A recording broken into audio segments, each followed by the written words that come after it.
আজকে আমাদের এখানে প্রচণ্ড পরিমাণে বৃষ্টি হচ্ছে, সেই জন্য আজকে ভাবছি বৃষ্টির দিনে সবার পছন্দের একটা রেসিপি শেয়ার করব, যেটা হচ্ছে সবাই ভালোবাসে খিচুড়ি।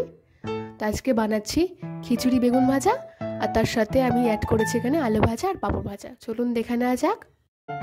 আজকে আমি কাউন চালের খিচুড়ি বানাবো, যেটাকে আমরা শ্যামা চালও বলি। আমি এখানে 350 গ্রাম মতো কাউন চাল নিয়েছি।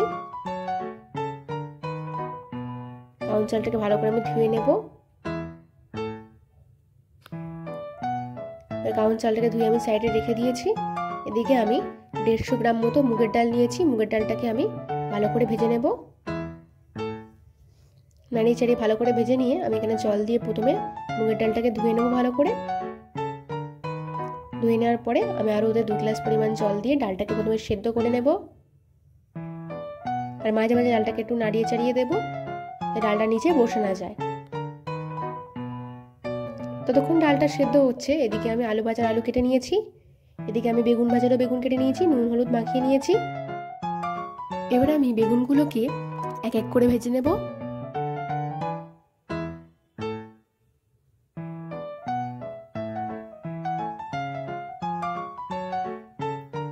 বর্ষাকালে সবারই মোটামুটি খিচুড়ি খেতে ভালো লাগে। বেগুনগুলো ভেজে নিচ্ছি উল্টে পাল্টিয়ে, তুলে নেব। বাকি বেগুনগুলো এরকমভাবে ভেজে নেব।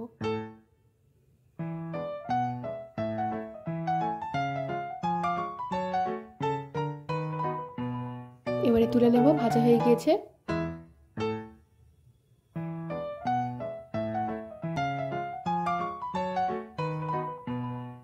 এবার তেলে পাঁপড়টা ভেজে নেব। এবার শেষে আমি আলুটাও ভেজে নেব। দিয়ে দেবো পরিমাণ মতো নুন, আর দিয়ে দেবো পরিমাণ মতো হলুদ। ভালো করে নাড়িয়ে চাড়িয়ে আলুটাকে আমি ভেজে নেব।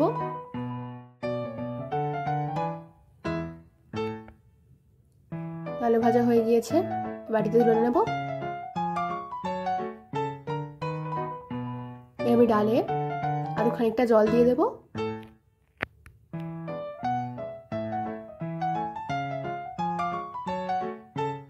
এবার দিয়ে দেব ধুয়ে রাখা চালটা।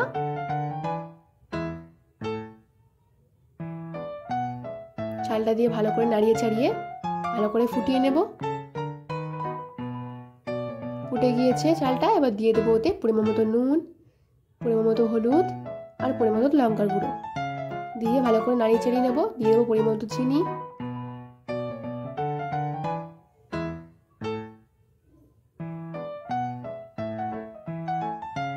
নাড়িয়ে নেওয়ার পরে দিয়ে দেবো পরিমাণ মতো জিরে গুঁড়ো, দিয়ে আবার ভালো করে নাড়িয়ে নেব। এদিকে আমি খিচুড়ির ফোড়নটা বানিয়ে নেব। তার জন্য তেল নিয়েছি বেশ খানিকটা, দিয়েছি 5 ফোড়ন। দিয়ে দেবো কেটে রাখা তেজপাতা, আমি এখানে 4টে তেজপাতা নিয়েছি। আর দিয়ে দেবো 2টো লঙ্কা, শুকনো লঙ্কা আমি এখানে লম্বা করে কেটে নিয়েছি। দিয়ে ভালো করে তেলটাকে গরম করে নেব নাড়িয়ে চাড়িয়ে।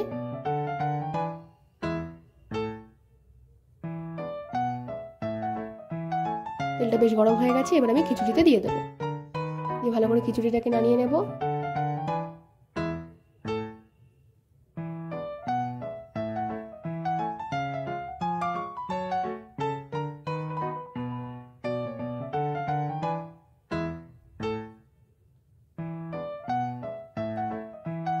ভালো করে নাড়াচাড়া করে নেব খানিকক্ষণের জন্য। একটু ফুটিয়ে নেব সামান্য।